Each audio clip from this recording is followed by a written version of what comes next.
Hey YouTube, what's up? This is Boba7772, and today I'm going to be bringing you a review of the new Star Wars Rebels mission series, Chicago, Vizago, and IGRM. So without further ado, let's get started. Now, I don't know these guys' names too well, mostly because I know this guy is Vizago, but he's a Deveronian, and this is the IG-88 concept droid, so it's like IGRM. I assume that probably stands for IG Ralph McQuarrie for IG-88 Ralph McQuarrie, but that's just a guess. And then Chikatro Vizago. I'm just going to refer to him by his last name. But I found this pack at Kohl's, actually, because I have not been able to find it at like Target or Walmart or Toys R Us at all, which is crazy.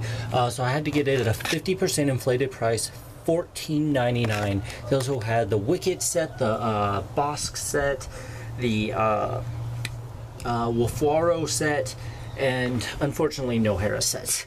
But yeah, let's take a look at this packaging. So we have a nice picture of Vizago over here, a nice picture of IGRM over here with a sticker saying "Watch Star Wars Rebels."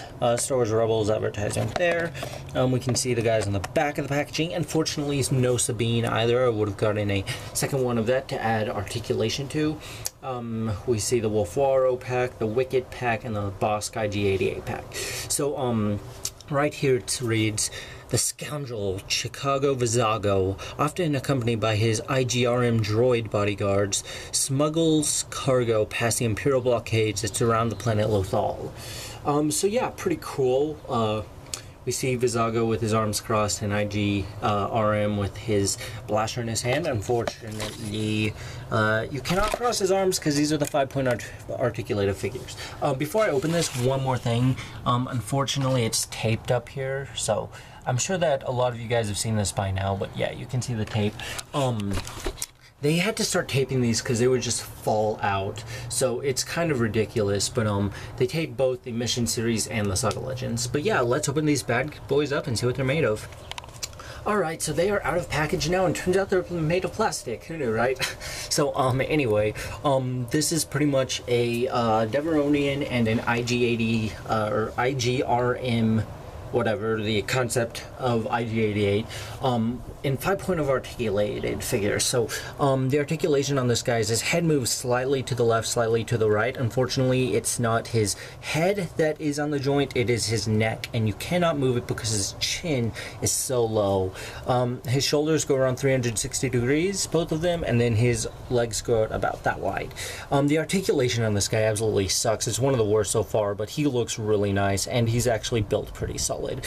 Articulation for this guy is a head that rotates around 100 or 360 degrees at where the actual body meets the head part. Shoulders rotate around 360 degrees, and then the legs move. Come on. I guess they don't move backwards. That's really odd. I mean, they kind of move backwards, but it's very restrictive by this kind of armor plating on the side that you can see. So yeah, IGRM does not actually stand well whatsoever. Vizago does stand well. You can kind of get him to stand well. So I'm going to go over the detailing on these figures now. I'll start with the IGRM. The paint job is absolutely wonderful. I love this guy. There are 3 to choose from, and I had to look at Vizago to see which one was the best quality because this guy was well painted in every pack. I think that he's absolutely wonderful. May have gotten a few little things of paint on him, or that may have come with it. I don't know. I've been customizing figures, but look at the yellow lines all around him. It just looks absolutely wonderful, and the way he's sculpted looks great. Unfortunately, he doesn't come with his blaster like it shows on the card, but I still really like him. He's a cool figure, peg holes in the bottom of his feet, and just all around really cool. I love the design on him. And I will compare him to the IG-88 concept figure, and I will compare him to the other Deveronian figure which came in the Quinlan Voss pack after I look at him. So yeah, ugly as heck. Like, if we look at the picture here, he's, you know, he's not the best looking, obviously, but he shouldn't be this just hideous. This is really ridiculous. It doesn't really look like him either. His face looks too long, going up and down.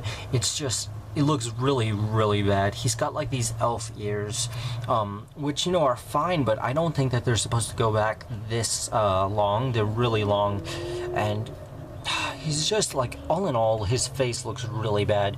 The body, though, the body looks great. You can see he doesn't really have muscles. It's just kind of, you know, a basic cartoon build.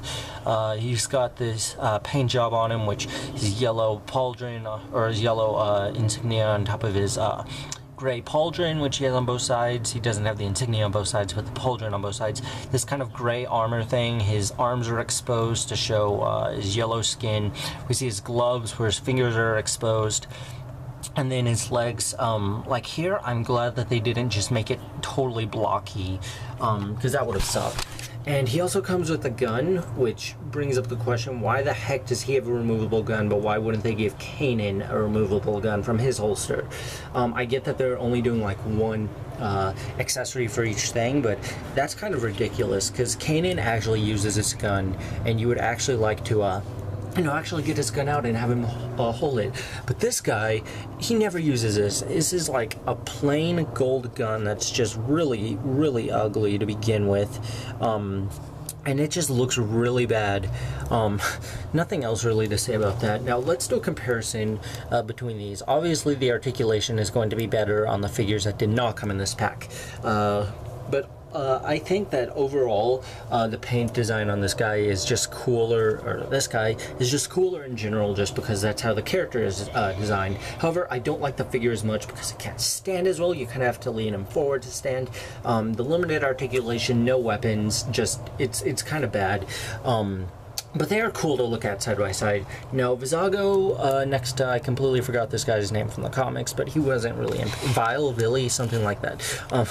So these two side by side, obviously this one is the better figure, but he's, you know, a cooler character. I like his design more, except for the face sculpt. I cannot get over how hideous the face sculpt and paint, well, it may not even be the paint. I think it's just the face sculpt itself. And I get that the character is not supposed to be pretty. I totally understand that. But this is kind of ridiculous. I'm kind of a little bit upset at this pack. But yeah, and they don't stand well. But, you know, overall this is cool. I'm glad to actually have the character. I'm gonna obviously try to get all the characters. Even if they are not good figures like this. So I'm going to give this pack a 2 out of 5 just because it's really not that great. I really wish that they would have done better with it. Vizago looks awful in his face sculpt, and this guy can't stand without you leaning him up. It's kind of just silly. But if you want to get it, it's definitely not worth $15.